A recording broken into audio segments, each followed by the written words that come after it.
மக்களே, welcome to Delhi tax. எல்லாருக்கும் happy morning. Kaveri நீ கொஞ்சம் கூட மாறலடி அப்படின்னு விஜய் வந்து அந்த கோவத்தையும் ரசிக்கிறாரு. பிகாஸ் அவங்க ஒய்ஃப் அதே மாதிரி தான் இருக்காங்க அப்படின்னு சொல்லி. பட் எப்பவுமே காவேரி மிஸ் அப்படின்னு சொல்றாரு. சாரி காவேரி அப்படின்னு சொல்லிட்டு எனக்கு ப்ரொமோல சொல்லியிருந்தாங்க. அண்ட் காவேரிக்கு இந்த விஷயம் தெரிஞ்சு போயிட்டு அவங்க ஃபேமிலி மெம்பர்ஸ் கிட்ட அவங்களுடைய கோவத்தை எல்லாத்தையும் அப்படியே காட்டிட்டு வந்துட்டாங்க. அதுக்கப்புறம் விஜய் வந்து அவங்க பேச வந்த விஷயம் எதுவுமே எனக்கு தெரியாது, ஸோ சாரி காவேரி அப்படின்னு சொல்லிட்டு சாரி கேட்டுடுறாரு. அண்ட் அதுதான் ப்ரொமோல இருக்கு. அண்ட் இது எல்லாமே வந்து நாளைக்கு எபிசோட்ல டெலிகாஸ்ட் ஆகிறதுக்கு நிறைய சான்சஸ் இருக்கு. அது மட்டும் இல்லாமல் நிறைய பேர் வந்து எம்என் எண்ட் ஆகுதா அப்படின்ற மாதிரி நிறைய கமெண்ட் போட்டிருந்தீங்க. நானும் ஒரு கமெண்ட் பண்ணேன், பட் அதை நீங்க பாத்தீங்களான்னு சொல்லிட்டு தெரியல. எப்பவுமே சொல்ற ஒரு விஷயம் தான், பிகினிங்னு இருந்தா கண்டிப்பா எண்ட் இருக்கும். வீக்கா ஃபேன்ஸா இருக்கிறதே ஒரு பெரிய கஷ்டம் தான், எவ்வளவும் பார்த்தாச்சு. அண்ட் இப்போ எண்டுன்னு ரூமர்ஸ், அது ரூமர்ஸா இல்லை உண்மையான்றது நெக்ஸ்ட் ஷெட்யூல் ஷூட் ஸ்டார்ட் ஆனால் தெரிஞ்சிடும். ஸோ அஃபிஷியல் அப்டேட் வர வரைக்கும் எதுவுமே வந்து நீங்க காதில் வாங்கிக்க வேண்டாம்.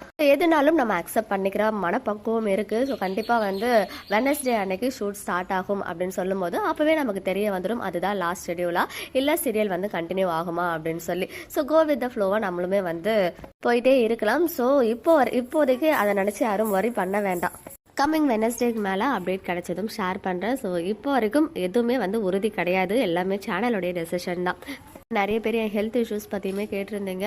என்னுடைய சனுக்கு ஸ்டிச்சஸ் பிரிச்சாச்சு, அவன் நல்லா இருக்கான். பட் எனக்கு வந்து டைஃபாய்டு முடிஞ்ச கையோட இந்த நரம்பு பிரச்சனைன்னு சொல்லுவாங்க இல்லையா, கழுத்தை சுற்றி அந்த மாதிரி பிரச்சனை வந்து அதுக்கு ஃபிசியோ பண்ணிகிட்ருக்கேன். மொபைல் அதிகமாக யூஸ் பண்ணவே கூடாது அப்படின்னு சொல்லிட்டாங்க. அண்ட் அது மட்டும் இல்லை, ஃப்யூச்சரில் இன்னும் கொஞ்ச நாள் கழிச்சு இந்த பெயின் அப்படியே இருந்தால் எம்ஆர்ஐலாம் பண்ணி இது ஏதோ சொல்லி பயமுறுத்தி வச்சுருக்காங்க. பிகாஸ் ஒரு போன் வந்து கொஞ்சம் திரும்பி இருக்குது அப்படின்ற மாதிரி சொல்கிறாங்க. அதனால தான் நான் வந்து ஆக்டிவாக இல்லை, இன்ஸ்டாலையும் சரி யூடியூப்லேயுமே சரி. இருந்தாலும் என்னால் இதெல்லாம் விடவே முடியாது, வாய்ப்பே கிடையாது. ஸோ ஹஸ்பண்ட் வந்து லேப்டாப்லாம் வாங்கி தரேன், நீ வேணா அப்படியே யூஸ் பண்ணிக்கோ அப்படின்னு சொல்லியிருக்காங்க. சூன் நான் வந்து வேறு ஏதாவது ஆல்டர்னேட்டிவ் பண்ணிவிட்டு நான் ரெகுலராக அப்டேட்ஸ் எல்லாம் கொடுக்குறேன். இப்போதைக்கு எம்என் எண்டு வந்து உறுதியே கிடையாது, அதை வந்து யாரும் நம்பவும் வேணாம். சப்போஸ் எண்ட் ஆனாலும் அது கண்டிப்பாக எண்ட் ஆக எப்படி சொல்கிறது, சீரியல்னால் எண்ட் ஆகி தான் ஆகணும் இல்லையா. அதையுமே வந்து நம்ம உண்மை அஃபிஷியலாக தெரிஞ்சதுக்கப்புறம் அதுக்கு ரிலேட்டடாக நம்ம வந்து மைண்டை ப்ரிப்பேர் பண்ணிப்போம். அதுக்கு ஜஸ்ட் ஒரு 3 days தான் இருக்குது. ஸோ வெனஸ்டேக்கு மேலே கன்ஃபார்மாக தெரிஞ்சிடும், அதுதான் லாஸ்ட் ஷெட்யூல்னா நமக்கு வந்து அப்டேட்ஸ் கிடச்சிரும்.